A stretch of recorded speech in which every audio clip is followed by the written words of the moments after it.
পিতামাতা আমাদের অনেকের আছে না নাই? মায়ের সাথে খারাপ ব্যবহার করার আল্লাহর বান্দা আছে না নাই? আপনাদের এখানে আছে একজনও? ও তুমি জিন্দা থাকতে এক মুঠো ভাত, ও তুমি জিন্দা থাকতে এক মুঠো ভাত দাও নাই মা বাবার মুখে, মরলে খাওয়াও পাড়ার লোক ডেকে। ও মোহন আমার মরলে খাওয়াও পাড়ার লোক ডেকে। আছে না নাই? ও তুমি জিন্দা থাকতে এক মুঠো ভাত, জিন্দা থাকতে এক মুঠো ভাত দাও নাই মা বাবার মুখে, মরলে খাওয়াও পাড়ার লোক ডেকে। ও মোহন আমার মরলে খাওয়াও পাড়ার লোক ডেকে, মরলে খাওয়াও পাড়ার লোক ডেকে। রে মোহন আমার মরলে খাওয়াও পাড়ার লোক ডেকে। মাসে মাসে অনেক টাকা তুমি ব্যাংকে রাখো জমা, বাড়ি বাড়ি ভিক্ষা করে তোমার বাবা মা, ভাইয়ের তোমার বাবা মা। মাসে মাসে অনেক টাকা তুমি ব্যাংকে রাখো জমা, বাড়ি বাড়ি ভিক্ষা করে তোমার বাবা মা, ভাইয়ের তোমার বাবা মা। তোমার বউয়ের হাতে সোনার বালা, বউয়ের হাতে সোনার বালা, দিন যাই তার কত সুখে, মরলে খাওয়াও পাড়ার লোক ডেকে। ও মোহন আমার মরলে খাওয়াও পাড়ার লোক ডেকে, মরলে খাওয়াও পাড়ার লোক ডেকে। রে মোহন আমার মরলে খাওয়াও পাড়ার লোক ডেকে। শ্রাদ্ধ করো উপোস করো তোমার সাদা কাপড় গায়, কেউ 5 দিন কেউ 40 দিন, তারপর ভুলে যায় ভাইয়ের, তারপর ভুলে যায়। শ্রাদ্ধ করো উপোস করো তোমার সাদা কাপড় গায়, কেউ 5 দিন কেউ 40 দিন, তারপর ভুলে যায় ভাইয়ের, তারপর ভুলে যায়। এমন বাবা মাকে সেবা না করলে, এমন বাবা মাকে সেবা না করলে, বাবা মাকে সেবা না করলে দিন কাটবে না তোর সুখে, মরলে খাওয়াও পাড়ার লোক ডেকে।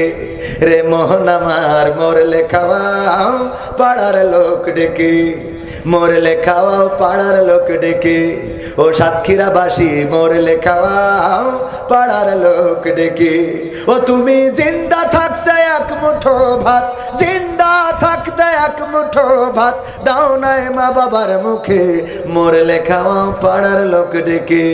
রে মোহন আমার মরলে খাওয়াও পাড়ার লোক ডেকে। এমন মানুষ আছে না নাই? মা বাবা বেঁচে থাকতে একদিন লুঙ্গি কিনে দিতে পারে নাই, মা বাবা বেঁচে থাকতে বাবার জন্য লুঙ্গি, মায়ের জন্য শাড়ি দিতে পারে নাই। আবার মারা যাওয়ার পরে গোয়ালের বড় গরুটা জবাই করে, করে গ্রামের লোকজন খাওয়ায়, আর মনে করে মা বাবার বেহেশতে 3 তলার পরে বসায় রাখলো। আছে না নাই? আপনাদের দিকে আছে? আমার ভাইজানের একটু চলে যেতে হবে, তো আমি তো শুরু করিনি, আগে একটু মানে করে নিলাম। শুরু করবো ইনশাআল্লাহ। আলিপুর চেকপোস্ট যুব কমিটির উদ্যোগে এখনকার যুবকেরা অনেক পরিবর্তন যুবকদের মধ্যে হয়েছে। বাবারে একটু ধৈর্য ধরেন, আজকে না দেখা যায় শোনেন, এই জায়গায় যত ক্যামেরা রয়েছে কালকে এগুলো আবার চ্যানেলে যাবে, ওখানে প্লে করে দেখতে পারবেন ইনশাল্লাহ।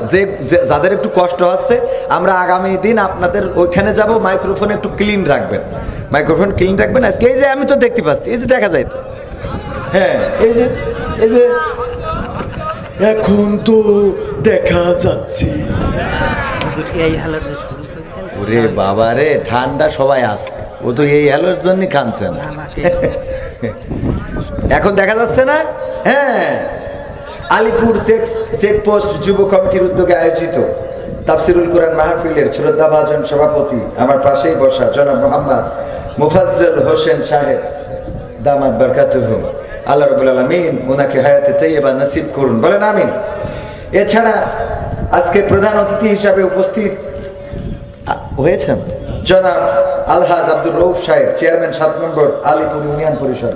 ওনার ব্যস্ততা আছে, এখন আসার কথা না। এছাড়া আরো অন্যান্য গণ্যমান্য ব্যক্তিবর্গ তো থাকার কথা। আলোচনা করেছেন আমার প্রিয় ভাই, যার দাওয়াতেই মূলত আমি এখানে আসছি। আর কি ভাই যেন? আমাদের ফারুক ভাই। ফারুক ভাই যশোরের সন্তান, সাতক্ষীরাতেই থাকেন, বিবি বাচ্চা নিয়ে এখানেই মোটামুটি সেটেল আলহামদুলিল্লাহ, ব্র্যাকে জব করে। তো উনার দিয়ে উনি, উনার দিয়ে আমি, আবার আপনারা সবাই মিলে আলহামদুলিল্লাহ। আল্লাহ আমার ফারুক ভাইকেও কবুল করুন, বলেন আমি। আলোচনা করছিলেন মাওলানা সাইফুল্লাহ বিন কুরবান ভাই, যিনি M A triple Al Quran and Islamic studies, Islamic বিশ্ববিদ্যালয় কুষ্টিয়া, এছাড়া আলফিকা ইসলামিক বিশ্ববিদ্যালয় নাকি না ইয়াবি ঢাকা, এবং রাষ্ট্রবিজ্ঞান MM কলেজ যশোর। আল্লাহ রাব্বুল আলামিন এই সার্টিফিকেটগুলো অর্জন করার তৌফিক দান করেছেন। আমার প্রিয় ভাইয়ের কণ্ঠস্বরটা আল্লাহ দিনের জন্য কবুল করেছেন। এই কণ্ঠটা গোটা বিশ্বময় কবুল করে নিন, বলেন আমি। দারুণ আলোচনা করেন, ওনার আলোচনার ধারের কাছেও আমি না। আলোচনা আমার পরে আবার করবেন আমাদের প্রিয় ভাই, আল কোরআন অ্যান্ড সায়েন্স বিষয়ে উচ্চতর ডিগ্রি প্রাপ্ত আল আজহার বিশ্ববিদ্যালয়ের সুযোগ্য ছাত্র মাওলানা মোস্তফা মাহবুবুল আলম সাহেব, যিনি আমার শ্রদ্ধাভাজন, ভালোবাসার ব্যক্তিত্ব, অনেক মহাব্বত করি, উনিও মহাব্বত করেন। এসে পড়েছেন, তাই না? কিছুক্ষণ আগে মনে হলো যে উনি আসছেন, আমি মনে করলাম অন্য কোনো অতিথি হয়তো এসেছেন। উনি অপেক্ষমান আছেন, কিছুক্ষণের মধ্যেই আপনাদের মাঝে আসবেন, আলোচনা করবেন। এছাড়া স্টেজে আরও গণ্যমান্য ব্যক্তি পরিচালনায় আমার প্রিয় ভাই রয়েছেন হাফেজ মাওলানা রফিকুল ইসলাম সাহেব। আমার সামনে যারা বসে আছেন তাদের মধ্যে এমন অনেকেই আছেন যাদের জুতা বহন করার যোগ্যতা এখনও আমার হয় নাই। আপনাদের জুতা জোড়াটা সোজা করে দিতে পারলে আমি নিজেকে ধন্য মনে করতাম।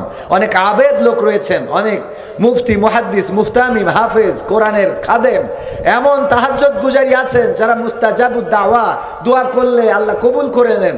আমি পাবনায় গেলাম, একজন বলতেছে হুজুর আপনারা একটু যত্ন করে খাওয়াবো। কইলাম কেন? কয় 18 বছর ধরে বিয়ে করেছি, বাচ্চা হয় না। গত বছর আপনি দোয়া করে দিয়ে গেছিলেন, এই বছর আমি খোকার আব্বা। কইলাম বাবা রে, ওই ফকিরির আমি ভিক্ষে দিই না তেমন একটা, না দিলেও গালাগাল দেয়। ফকির কি করে? গালি দেয়। আমি কই তোর মনে যা চাই গালি দে, বদদোয়া কর, মনে যা চাই তাই কর, কারণ তোর দোয়া যদি কবুল হইতো তো তোর ভিক্ষে করে খাওয়া লাগতো না। ঠিক না ভাই? ঠিক। কারণ ফকির যে বদদোয়া করে, কয় আমার মতো তোর যেন হয়, যদি কিছুই করা হয় আমার মতো তোর জন্য, তোর ঘাড়ের জন্য লাঠি ওঠে। তো আমি কই কর, প্রতি থাক, কারণ তোর দোয়া যদি আল্লাহ শুনতো তা তুই ভিক্ষে করে খাবি কেন? তুই তো এতদিন আকিজি ছেলেই যাতিস। ঠিক না ভাই? ঠিক। নিজের জন্যই তো ভালো দোয়া ছাড়া কেউ খারাপ দোয়া করে?